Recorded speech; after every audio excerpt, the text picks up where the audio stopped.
Hello, welcome to the Wunderparlement. Sans plus tarder, la parole au rapporteur. On va discuter du futur de l'Europe. Ah bah maintenant, c'est l'interview. Bonjour toutes et tous, c'est Anna derrière un microphone. On est 23 novembre 2023. On va interviewer Madame eurodéputée Valérie Ayer qui vient de la groupe Renew Europe et on va l'interviewer sur le sujet femmes en politique. Je vais poser la première question qui est: êtes-vous féministe? Pourquoi cette réponse?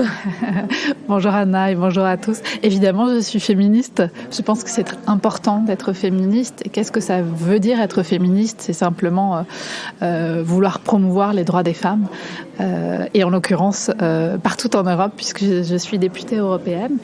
Et en fait, cet engagement féministe, il est porté pas uniquement par moi et pas uniquement par des femmes, il est porté par la majorité présidentielle en France, à tel point qu'en 2019, derrière Emmanuel Macron, le président de la République, quand on a été candidat à l'élection européenne, on a porté ce qu'on a appelé le pacte Simone Veil, c'est-à-dire qu'on a porté l'ambition d'harmoniser par le haut les droits des femmes partout en Europe. Et depuis, on est en train de le mettre en œuvre, ce pacte qu'on a porté pendant la campagne, avec quelques résultats très tangibles. Merci beaucoup. Je vais demander parce que depuis toujours, il y a plus d'hommes en politique en général. Alors, à quoi ressemble de travailler dans cet environnement qui est dominé par des hommes? Ça devient mieux et mieux, je pense, mais c'est toujours pas trop idéal, c'est toujours pas moitié-moitié. Alors, à quoi ça ressemble? Alors, c'est mieux. Par exemple, le Parlement européen, le premier Parlement élu en 1979, c'était 16% de femmes, dont une présidente, Simone Veil.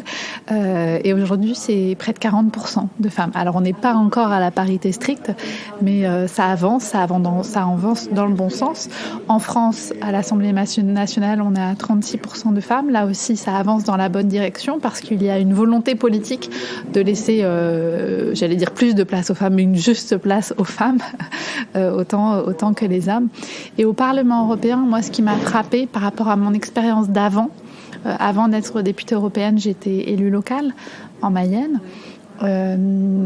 Et dans mon environnement, j'ai quand même toujours eu une place qui m'a été accordée pour ce que j'étais, mes qualités personnelles et aussi parce que j'étais une femme, et donc positivement, je trouve.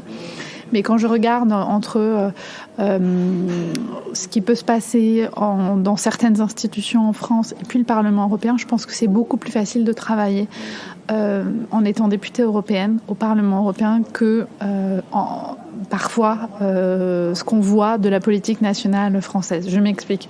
Au Parlement européen, d'abord on a un engagement très fort en faveur des droits des femmes, et une commission femmes dédiée également au Parlement européen. Et puis quand on arrive, moi quand je suis arrivée, on ne m'a pas dit... Je suis arrivée en étant femme, jeune, sans expérience parlementaire. Ça n'était pas du tout un handicap. Dès lors qu'on travaille, eh bien on est valorisé. Et alors que je crois qu'en France, quand même s'il y a une volonté politique du président de la République qui a vraiment changé les choses, il y a encore dans l'esprit de certains, c'est peut-être générationnel, je ne sais pas, mais l'idée que, une forme de paternalisme, je dirais, et il y a encore beaucoup de travail à faire pour la place des femmes dans nos institutions. Merci, vous avez déjà un peu répondu dans notre question, de faire de comparaison entre le niveau européen et le niveau de l'État. Et peut-être,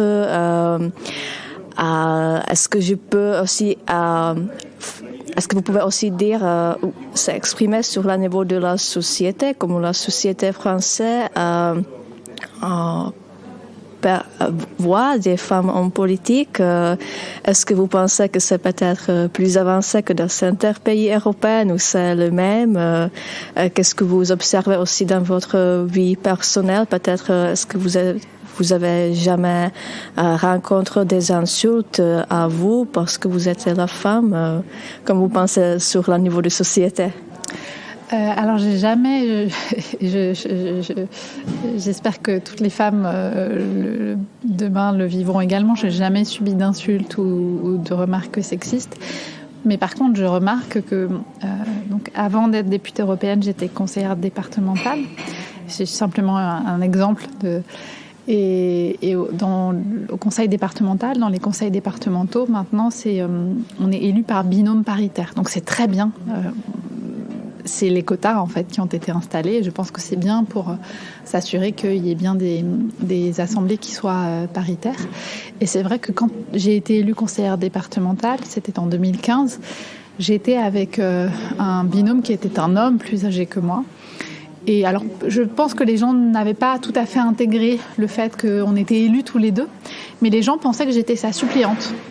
En fait, automatiquement, il y a un espèce de réflexe qui est que c'est forcément l'homme, l'élu, et la femme, jeune en plus, était forcément suppléante. Donc voilà, simplement en lecture, y compris parfois des choses anodines, eh bien, il y a toujours ce réflexe de donner plus de crédit aux hommes. Même si je pense que ça change vraiment profondément, parce qu'on a de plus en plus de visages féminins qui sont incarnés dans la vie politique, et je pense que c'est très important. Il y a aussi... Là aussi, je pense que ça tente à changer, mais il y avait quelque chose qui m'avait frappée, je ne sais pas si vous vous souvenez, mais il y a quelques années. Alors, c'était à l'époque où François Hollande était président de la République. Cécile Duflot était ministre. Et à l'occasion d'une séance de questions au gouvernement, elle avait une robe. Je me souviens moi-même plus de comment était sa robe, mais elle s'était faite qualifier de poule, je crois. Moi, ça m'avait profondément choquée. Ça avait d'ailleurs choqué à l'époque, et à raison. Et je pense qu'en fait, on a quand même encore dans la société française quelques a priori ou des commentaires qu'on fait sur des femmes qu'on ne ferait jamais sur des hommes. Les tenues vestimentaires, par exemple. Souvent, c'est très facile de faire des commentaires sur les tenues vestimentaires des femmes. Est-ce qu'on le fait sur celles des hommes ? Non. Est-ce que c'est normal ? Ben non.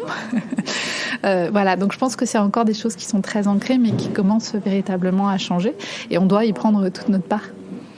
Merci beaucoup. Et maintenant, la dernière question pour conclusion, c'est la question facile à demander, mais peut-être difficile à répondre. Est-ce que vous avez un avis ou qu'est-ce que vous conseillez pour améliorer ou pour aider des femmes en politique, peut-être à société, si vous avez le message pour société concernant les femmes en politique, ce qu'on peut faire mieux comme société?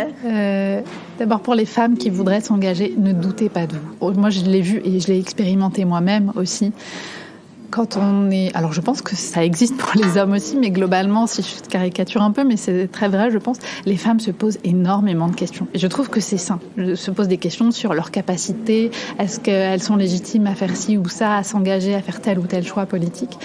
Et je pense que c'est sain de se poser des questions, mais il ne faut pas que ça soit que ça soit un filtre et qui empêche d'agir.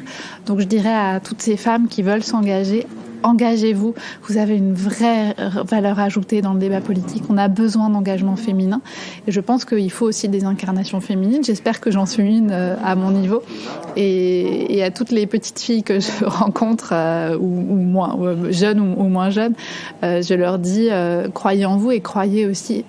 Prenez aussi le regard de votre entourage qui croit en vous et qui vous accompagne. C'est très fort et c'est très important. Il reste encore plein de choses à changer, mais c'est à nous aussi, avec les hommes, parce que je ne pense pas que ça doit être un combat de femmes, pas du tout.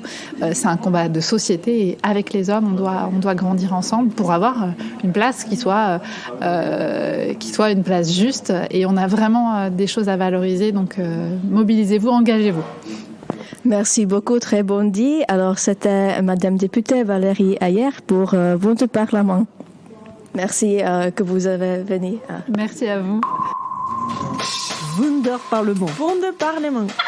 Yes, do you have my voice? Wunderparlament. Apprendre à faire de la radio. Il presidente. Ucz się radia. Aprende a hacer radio. Leer radio maken. Chaque mois au Parlement européen à Strasbourg. En el Parlamento Europeo de Estrasburgo. W Parlamencie Europejskim w Strasburgu. Czekamy na Ciebie. In Straatsburg.